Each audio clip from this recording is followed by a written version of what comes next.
So, how are you? So, my dear students, in our previous video lecture, we have already discussed about Coulomb's law. Okay, today we will discuss about Coulomb's law in vector form.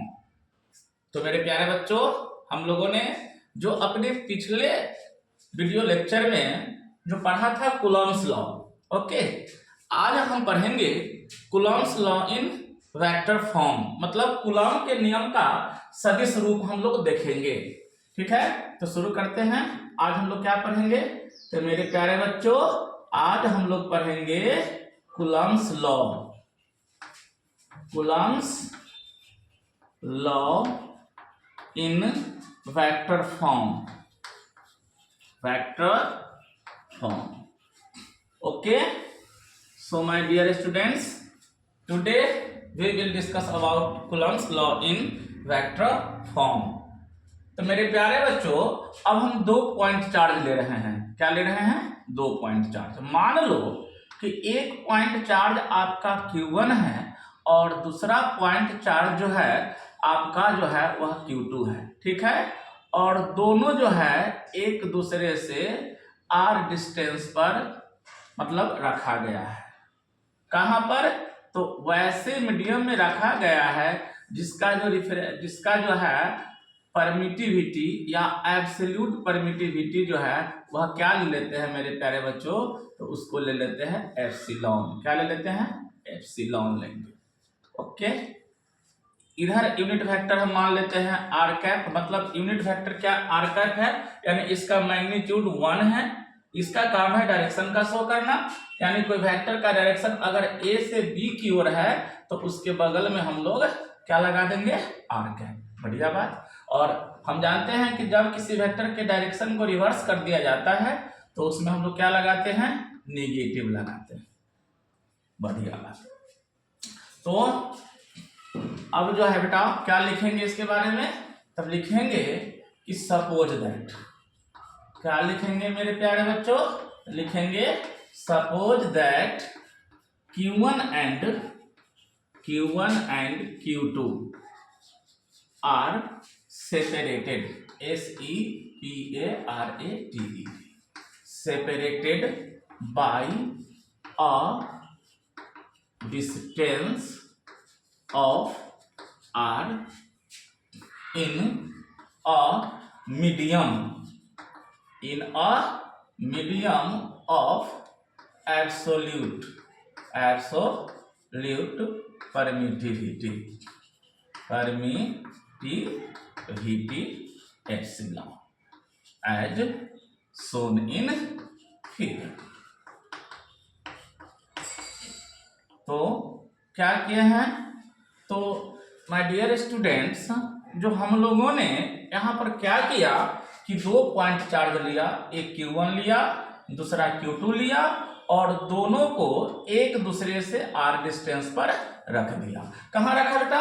तो वैसे medium में रखा जिसका जो permittivity या absolute permittivity क्या है? तो एप्सिलॉन है। ठीक है, अब बेटा हम तुमसे पूछे, देखो ध्यान से देखो, यहाँ पे दोनों को हम पॉजिटिव चार्ज ले लिए हैं। हम पॉजिटिव निगेटिव भी ले सकते हैं या निगेटिव निगेटिव भी ले सकते हैं। खैर यहाँ पे हमारा दोनों चार्ज क्या है? पॉजिटिव चार्ज है। अब आपसे पूछे कि बताइए कि force on charge Q2 due to Q1 is कितना हो जाएगा? तो बोलेंगे कि सर ये लिखेंगे, समझने के लिए हम मान लेते हैं 2 पर लग रहा है तो पहले 2 लिख देते हैं, इधर कौन लगा रहा है? तो 1 लगा रहा है, तो F21। देखो बेटा, यानी यहाँ दोनों पॉजिटिव चार्ज है, यहाँ दोनों चार्ज कैसा है? पॉजिटिव है। तो बेटा ये भी प्लस है, ये भी प्लस है, और आपसे हम पूछ रहे हैं कि बताइए ये जो Q1 जो है वह Q2 पर जो है कितना फोर्स लगा रहा है? तो क्या बोलेंगे? तो बोलेंगे कि सर फोर्स का जो फॉर्मूला होता है क्या होता है? तो कुलम्स लॉ में हम लोगों ने पढ़ा था कि 1/4 पाई क्या पढ़ा था बेटा? एप्सिलॉन। बढ़िया बात। Q1 Q2 अब बाई क्या है? R²। अब यहाँ पे गौर करना है क्या कि देखो फोर्स लग रहा है किस पर, Q2 पर, लगा रहा है कौन, Q1। मान लो कि यहाँ दोनों पॉजिटिव है तो दोनों के बीच क्या होगा, रिपल्सन होगा। बढ़िया बात, मतलब धक्का देगा एक दूसरे को। यानी Q1 को Q2 जो है, Q2 को जो है वह Q1 क्या करेगा, धक्का देगा, पुश करेगा, यानी पुश कर रहा है। इसका मतलब हुआ किधर से किधर की ओर, रिपेल कर रहा है, धक्का दिया, यानी डायरेक्शन किधर से किधर की ओर, तो A से B की ओर। और A से B की ओर डायरेक्शन दिखाने के लिए हम बगल में एक यूनिट वेक्टर लगा दिए, क्या, आर कैप। हम लिखेंगे, क्या लिखेंगे कि where r cap is a unit vector, is a unit vector, r cap is a unit vector along AB। ठीक है, चलो बेटा इसको इक्वेशन नंबर हम 1 ले लेते हैं। यानी force on Q2 due to Q1 will be 1/4 pi epsilon Q1 Q2 divided by r square. Direction A से B की ओर, बगल में क्या लगाएंगे, r कैप। बढ़िया बात है, ठीक है। चलिए इसको आप नोट कर लीजिए, फिर आगे देखते हैं। चलिए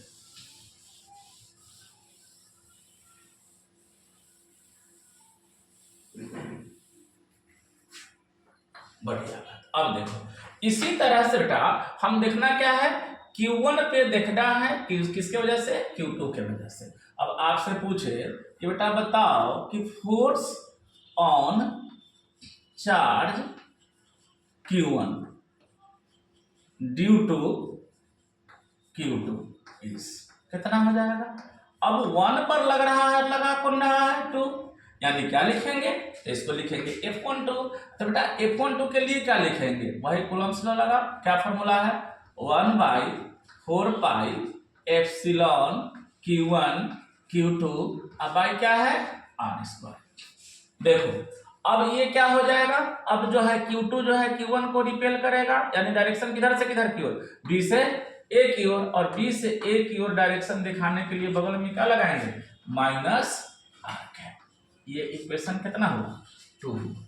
यही आपका इक्वेशन 1 और 2 जो है, equations 1 and 2 are Coulomb's law, Coulomb's law in vector form. ठीक है, फिर बेटा ध्यान से देखो, आप लिख सकते हो, क्या लिखोगे कि फ्रॉम 1 एंड 2, मतलब इक्वेशन 1 और 2 से आप क्या लिख सकते हो, तो F21 के बदले क्या लिखेंगे, तो माइनस F21। F12 के बदले में क्या लिखेंगे, F12 के बदले में लिखेंगे F21, यानी force on Q1 due to Q2 बराबर force on Q2 due to Q1। यानी सही से देखा जाए तो वह Newton's third law of motion की तरह है, action and reaction are equal and opposite. Okay, तो मेरे प्यारे बच्चों अब इसको ध्यान देने का क्या कि sir Coulomb's law in vector form जो है वह इक्विवेलेंट है, किसके इक्विवेलेंट है, तो यह इक्विवेलेंट हो रहा है आपका Newton's third law of motion, Newton's third law of motion. समझे कि नहीं समझे, बढ़िया बात। मतलब बोलो कि सर यह हम क्या देखें, यहाँ पे कूलम्ब्स लॉ में कोई करना है वेक्टर फॉर्म में कुछ नहीं, केवल डायरेक्शन रिप्रेजेंट कर देना है कि फोर्स का डायरेक्शन किधर से किधर की ओर होगा। चलिए फिर बोलिएगा कि सर अगर नेगेटिव चार्ज होगा तो क्या होगा, कुछ अलग एग्जांपल से समझते हैं। चलो कहिएगा, बोल मान लो कि सर यहाँ पे मान लेते हैं ये हमारा Q1 है और ये हमारा Q2 है, यहाँ पे चलो यहाँ ऐसे लिखो, A है और ये B है, ये Q1 है, ये Q2 है ना, तो Q1 और Q2 है बेटा, तो इसको मान लो माइनस है और ये क्या है, प्लस है, तब क्या लिखेंगे, वही कहानी है। यहाँ आर कैप, यहाँ ले लो क्या, यहाँ क्या ले लो, माइनस आर कैप। और तब आपसे पूछा जाए कि बोलिए F21 निकालिए, F21 यानी फोर्स ऑन 2 ड्यू टू 1, तो क्या हो जाएगा, तो बोलेंगे कि सर जी ये हो जाएगा 1/4 पाई एप्सिलॉन। देखो एक बात और, अगर रिलेटिव परमिटिविटी एप्सिलॉन आर है तो एप्सिलॉन बराबर क्या लिख सकते हैं, epsilon naught into epsilon r. खैर चलिए 1/4 पाई एप्सिलॉन क्या हो जाएगा, Q1 Q2 बाई क्या है आर स्क्वायर। 2 पे लग रहा है, 1 लगा रहा है, निगेटिव चार्ज है, यानी ये इसको अपनी ओर क्या करेगा, अट्रैक्ट करेगा, यानी खींचेगा। तो डायरेक्शन किधर से किधर की ओर हो जाएगा, बी से ए की ओर, यानी बगल में क्या लगाएंगे माइनस आर। इसी तरह से अगर F12 का है तो क्या होगा, तो अब बोलेंगे कि सर जी वही बात कि 1/4 pi epsilon naught epsilon r. क्यों, क्योंकि एप्सिलॉन के लिए हम लोग लिखते हैं एप्सिलॉन नॉट एप्सिलॉन आर लिख सकते हैं, फिर लिखेंगे ही, दोनों बात है Q1 Q2 by r square. अब ये प्लस Q2 है, इसको माइनस है, मतलब अनलाइक चार्जेज है, यानी ये क्या करेगा, अब इसको अपनी ओर अट्रैक्ट करेगा, यानी डायरेक्शन हो जाएगा ए से बी की ओर, यानी बगल में क्या लिखेंगे आर का। क्लियर है, बढ़िया। फिर कुछ और एग्जांपल्स देखते हैं। यहीं पे मान लो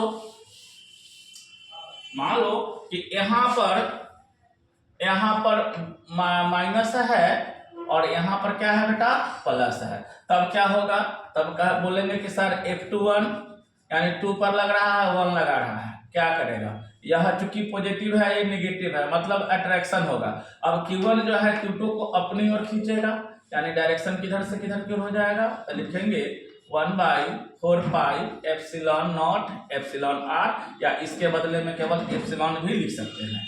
क्या लिखेंगे, Q1 Q2 बाई क्या हो जाएगा आर स्क्वायर, डायरेक्शन किधर की ओर, क्योंकि ये प्लस है ये माइनस है, अनलाइक चार्ज है, अट्रैक्शन होगा, यानी Q1 जो है Q2 को क्या करेगा अपनी ओर खींचेगा, यानी बगल में डायरेक्शन दिखाने के लिए क्या लिखेंगे माइनस आर। इसी तरह से F21 हो गया, अब F12 निकाल रहे हैं, यानी फोर्स ऑन 1 ड्यू टू 2, तो ये क्या हो जाएगा सर जी, ये हो जाएगा 1/4 पाई एप्सिलॉन लिखो, चाहे epsilon naught epsilon r Q1 Q2 by क्या हो जाएगा आर स्क्वायर, यानी ये माइनस है ये प्लस है, अट्रैक्शन होगा, यानी Q1 को Q2 अपनी ओर क्या करेगा बेटा खींचेगा, यानी डायरेक्शन ए से बी की ओर, और बगल में क्या लगाएंगे आर कैप लगाएंगे। ओके, तो ये भी हो जाएगा Coulomb's law in vector form, जब दोनों क्या होगा, एक पॉजिटिव होगा चार्ज और एक नेगेटिव होगा।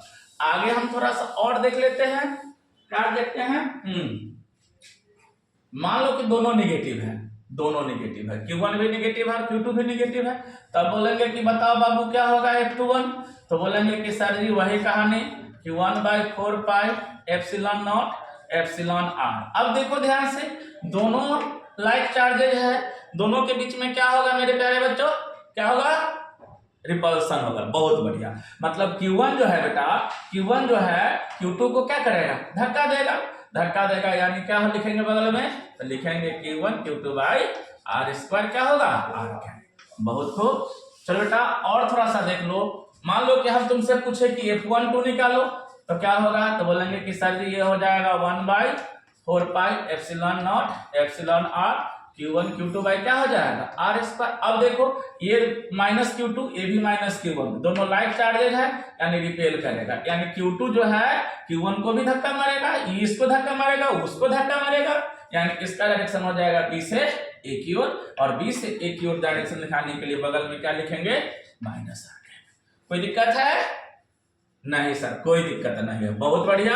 तो बेटा अगर जनरली देखा जाए, यानी कूलम्ब्स लॉ में हम लोगों ने क्या देखा, यानी F21 की बात किया जाए तो कहेंगे कि सर जी हम देख लिया, सीधे इसको F अगर मान लिया जाए, F21 को हम सीधे F अगर मान लेते हैं, तो epsilon naught epsilon r Q1 Q2 by क्या लिखेंगे आर स्क्वायर, और बगल में क्या है आर के।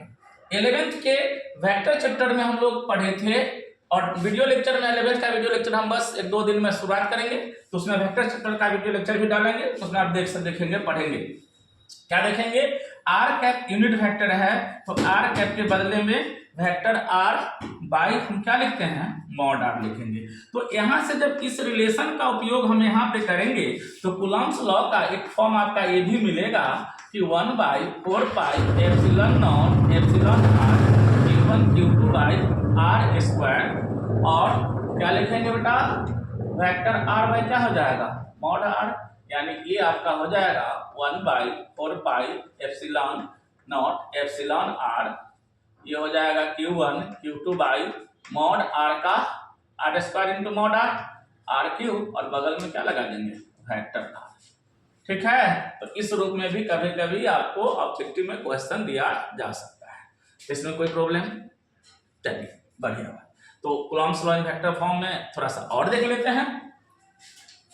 देखिए सर कितना बड़ा बात है, बहुत बड़ा लंबा टॉपिक है। नहीं बेटा लंबा नहीं है, एग्जाम में आपका पहला 2 इक्वेशन जो निकाले थे वहां लिख के आप छोड़ सकते हैं। न्यूमेरिकल्स वगैरह बनाना होगा तो ये सब कंसेप्ट की जरूरत होना है, तो थोड़ा सा इसको और देख लीजिए। क्या देखते हैं, मान लो कि अब हमको 2D या 3D में चलते हैं। मान लो कि 2D या 3D में चलते हैं, x y और क्या है, मान लो z है, और एक पॉइंट यहाँ पर मान लो q1 है जो कि पॉइंट A पर है, x1 y1 z1, और दूसरा पॉइंट ले लेते हैं q2 B है, ये क्या हो जाएगा x2 y2 z2। अब देखो, अब करना क्या है, फॉर्मूला वही रहेगा, सब कुछ वही रहेगा। इधर की ओर डायरेक्शन दिखाने के लिए हम लोग क्या मान लेते हैं, चलो अपना मर्जी से मान लेते हैं r12 कैप, और इधर डायरेक्शन दिखाने के लिए हम क्या मानेंगे बोलो, हाँ क्या बोलेंगे बेटा, माइनस क्या हो जाएगा बोल, या सीधे लिखो r21 कैप, r21 कैप, और ये डिस्टेंस को हम r मान लेते हैं, और ये हो जाएगा हमारा r1 वेक्टर, ये हमारा हो जाएगा r2 वेक्टर। ठीक है, चलिए, और ये हमारा r वेक्टर। कहेगा सर तो बहुत बड़ा बात हो गया, बहुत लंबा हो गया। हम कहना है बेटा ये भी सेम है। हम कहेंगे कि बउआ क्या निकालो बेटा, F21 निकालो, तो कहेंगे कि सर जी वही बात लिखिए ना, 1/4 pi epsilon naught epsilon r Q1 Q2 y क्या हो जाएगा r स्क्वायर। रिपल्सन होगा मतलब Q1 Q2 को धक्का मारेगा, यानी डायरेक्शन दिखाने के लिए बगल में क्या लिखेंगे बोल, r12। बहुत बढ़िया बात। और अगर F12 निकालते हैं तो क्या हो जाएगा, तो सर जी वही कहानी, 1/4 pi epsilon naught epsilon r, direction Q2 से Q1 की ओर, बगल में क्या लिखेंगे r21 का, ये भी हम लिख सकते हैं। ठीक है, कहेगा सर अगर हमको r पता नहीं हो, r कैसे निकालेंगे, तो r निकालना भी हम लोग सीख लेते हैं, फटाफट सीख लेते हैं, देखो तुरंत हो जाएगा। क्या हो जाएगा, चलिए r निकालिए। चलिए तो यहाँ पर देखो OAB में triangle law of vector addition लगा लो, रिजल्टेंट कौन हो जाएगा, O से A पर गए और A से B पर, और डायरेक्ट O से B पर, यानी आपका रिजल्टेंट क्या हो जाएगा OB। तो OB के लिए क्या लिखेंगे, OA प्लस क्या हो जाएगा AB। चलो OB के लिए क्या हो जाएगा, तो OB का कोऑर्डिनेट क्या है बोल, x1 y1 z1, 11 में पढ़े थे, क्या लिखेंगे इसको r2 r2, OB है r2 आपका, r2 बराबर क्या हो जाएगा r1 प्लस क्या हो जाएगा r, यानी वेक्टर r अगर आप निकालना चाहो तो वेक्टर r के लिए क्या हो जाएगा बेटा, r2 माइनस r1।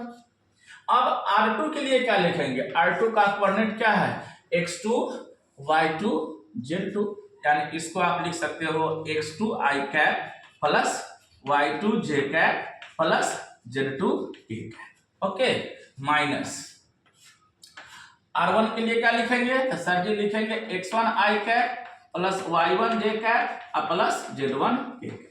यहाँ से फिर हम r का वैल्यू भी निकाल सकते हैं। फिर कहेंगे कि सर r कैप बराबर क्या हो जाएगा, तो बेटा r कैप बराबर r12 वेक्टर हो जाएगा का मैग्नीट्यूड। अब आई क्या हो जाएगा बोल, r12, या सीधे कहो कि सर r कैप किसके लॉन्ग है, यानी r12 के कैप के लॉन्ग है। ठीक, कहेंगे सर मॉड r1 मॉड और r कैप निकालना है, सीधे r कैप निकालना है, तो क्या करेंगे, वेक्टर r में मॉड r से क्या करेंगे, डिवाइड करेंगे। यानी इसको थोड़ा सा और अगर हम देख लें, थोड़ा सा और इसको एक्सपेंड कर लें, तो अभी तुरंत जो हम देखे हैं उसमें क्या हो जाएगा, r बराबर क्या हो जाएगा, यानी x2 उधर से था क्या x1, तो x2 minus x1 i cap plus क्या हो जाएगा बोलो, y2 माइनस y1 क्या होगा j कैप प्लस क्या होगा z2 माइनस z1 क्या हो जाएगा बेटा k कैप। 11th में इसको हम डिटेल में फिर से आपको वेक्टर चैप्टर में पढ़ा देंगे, देख सकते हैं वीडियो में वेक्टर वाले में। मॉड r लेंगे तो क्या हो जाएगा, पढ़ाएंगे उसमें और साबित करके भी दिखाएंगे, i के कोफिशिएंट का स्क्वायर मतलब x2 माइनस x1 का स्क्वायर प्लस j के कोफिशिएंट का स्क्वायर मतलब y2 माइनस y1 का स्क्वायर और प्लस k के कोफिशिएंट का स्क्वायर z2 माइनस z1 का स्क्वायर। देखो यहाँ पर इसको बताने का मेरा मेन उद्देश्य क्या है कि IIT JEE मेन में जब आप न्यूमेरिकल सॉल्व करेंगे या नीट में करेंगे तो इसका नीड पड़ सकता है, ठीक है। खैर आपका Coulomb's law in vector form पहले का जो दो इक्वेशंस जो था क्या था, F12 बराबर क्या 1/4 pi epsilon naught epsilon r q1 q2 by r square और डायरेक्शन अपने हिसाब से दे देना है 1 2, अगर 1 से लेके 2 की ओर r कैप है तो 2 से 1 की ओर क्या लेंगे माइनस r कैप तो लगा देंगे, ठीक है। ओके तो आज के लिए बस धन्यवाद। नेक्स्ट वीडियो लेक्चर में देखेंगे हम लोग इलेक्ट्रिक फील्ड।